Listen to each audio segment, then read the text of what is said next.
10 men charged over a fatal bikie brawl at Sydney Airport last year will stand trial for murder. 29-year-old Anthony Zervas, the brother of a Hells Angel bikie, was killed in the fight at the domestic terminal. 10 Comanchero members have been committed to stand trial for his murder. Reporter Carl Herr was in court for the ruling. Carl, what more can you tell us that happened in court this morning?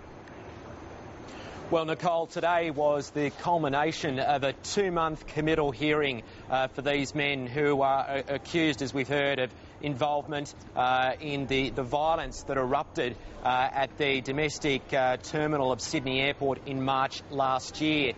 We heard some of the evidence being referred to in the magistrate's ruling this morning. The events described how these two rival bikie gangs, who'd effectively been at war with each other in the months leading up to this incident, encountered each other by chance, it seems, on a flight from Melbourne to Sydney. And at that point there were a flurry of text messages and phone calls which were described by the magistrate this morning as a call to arms. And then, of course, a fight broke out at the airport.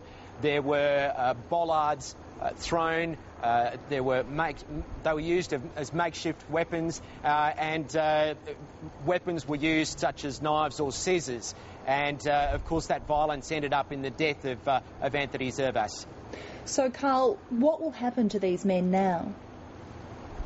Well, Nicole, they have all 10 have been committed to stand trial on charges of murder, riot and affray. They will be appearing in the Supreme Court in November.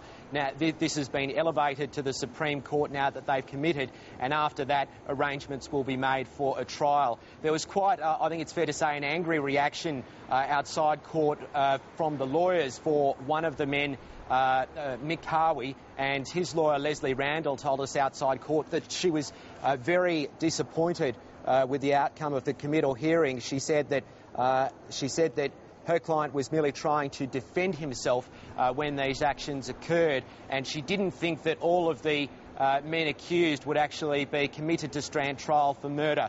So, of course, this has some way to play out in the court system, and we'll no doubt hear many of these arguments come up when the trial goes to the Supreme Court. OK, Carl, we'll leave it there. Carl Herr in Sydney, thank you.